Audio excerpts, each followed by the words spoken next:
আসসালামু আলাইকুম। আলহামদুলিল্লাহ। আশা করি সবাই ভালো আছেন। আমিও ব্যাপক অনেক ভালো আছি। ভালো থাকার জন্য কিছু কারণ আছে। সেটা হলো মানুষের গুঁড়াকির্মি বা চুলকাচুলকি শুরু হইলে যদি কিছু হয় সেরকম একটা কিছু। তো সেরকম একটা কিছু আপনাদের দেখানোর জন্য সামনে চলে আসা। তো আগে একটু দেখেন তারপরে কথা। ফাঁদে পড়ে আহত ফিলিস্তিনি পতাকা দিয়ে পাতা ফাঁদে পড়ে আহত হলেন এক ইসরায়েলি নাগরিক। দখলকৃত পশ্চিম তীরে এই ঘটনা ঘটেছে।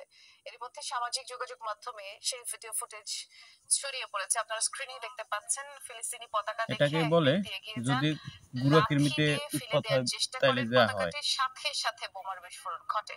তেল আবিব জানায় এ ঘটনায় ওই ব্যক্তি আহত হয়েছেন, বর্তমানে চিকিৎসাধীন। তবে কবে আর পশ্চিম তীরের ঠিক কোথায় এই ঘটনা তা জানা যায়নি।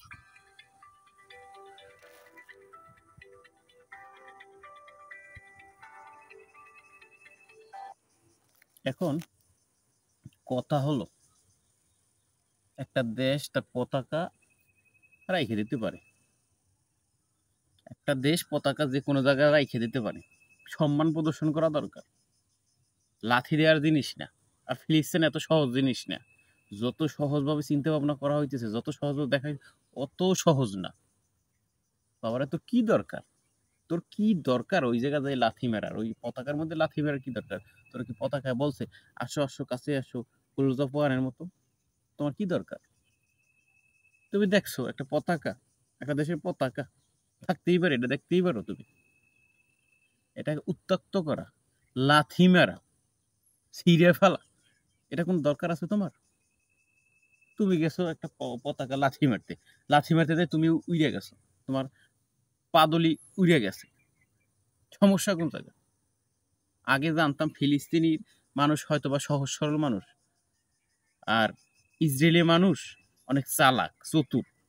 কিন্তু এত দেখতেছে বোকা স্বর্গে বাস করতেছে। আবেগ, আবেগ ধরে রাখতে পারে না। একটা পতাকা দেখছে, একেবারে দেশপ্রেম উস্কাই উঠছে তার, যে সেই ইসরায়েলি একটা দেশপ্রেম উস্কাই উঠছে।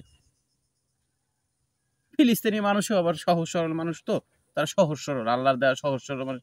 তারা পতাকার সাথে একটা ছোটখাটো কৌটো রেখে দিচ্ছে, যা বিস্ফোরিত হবে এরকম একটা কৌটো রেখে দিচ্ছে। সেই কৌঠে যে একেবারে উইড়ে গেছে, তার পাছা পোছা উইড়ে গেছে। আমার কথা হইলে এই আমার মতো এরকম খোলা জায়গায় একটা বোম রাইখে দিছে, একটা পতাকার সাথে একটা বোম রাইখে দিছে। তোমার কি দরকার বাবা? তোমার কি দরকার ওইটাকে যাইয়ে তুমি হস্তক্ষেপ করা, ওইটা লাথি মারার? তোমার পায়ে এত শক্তি, তুমি কোথাও কোথাও ফুটবলের টিম টিম টিম লিডার ছিলা। তোমার তো দেখে সেটাই মনে হইতেছে, বা তোমার আবেগ অনুভূতি, তোমার কাজ কারবার দেখে তো সেটাই মনে হইতেছে তুমি কোনো এককালে ফুটবলার ছিলা, মেসির সাথে বললেই দৌড়াদৌড়ি করছো।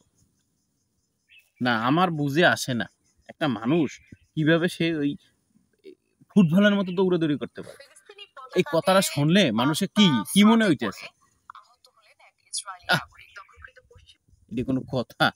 ইসরায়েল একটা নাগরিক, সে আহত হয়ে গেছে ফিলিস্তিনের লাথি মেরে পতাকায়। আমার কথা হলে তুই পতাকার কাছে গেলি কেন? তুই দখল করছো, তোরা দখল করছো, দখল করে একটা রাষ্ট্র দখল করে তোরা আজকে প্রতিপত্ত বিস্তার করতেছো, তোরা তোর আধিপত্য বিস্তার করতেছো, তোরা সবকিছু আকাম কুকাম করতেছো। আবার তাদের একটা পতাকা এটা রাখা থাকতেই পারে। তোমার কি দরকার সেখানে যাইয়ে তোমার উত্তক্ত করা, পতাকারে উত্তক্ত করা? কি দরকার তোমার সেখানে যে লাথি লুথি মারা? তুমি যে আহত হইয়াছো এই নিউজ আমি চাইনি। তুমি যে আহত হইছো এই নিউজ আমি চাইনি, দর্শকও চাইনি।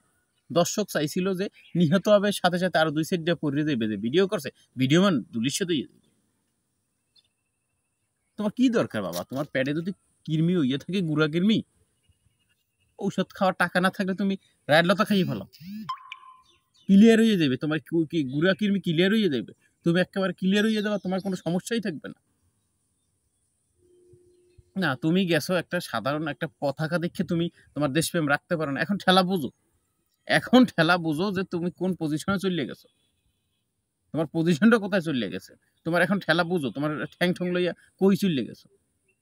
না, আমার বুঝে আসে না যে আসলে ইসরায়েলের মানুষের যে বলদ আছে, এটা আগে জানতাম না, নতুন করে জানলাম। জানার দরকার ছিল।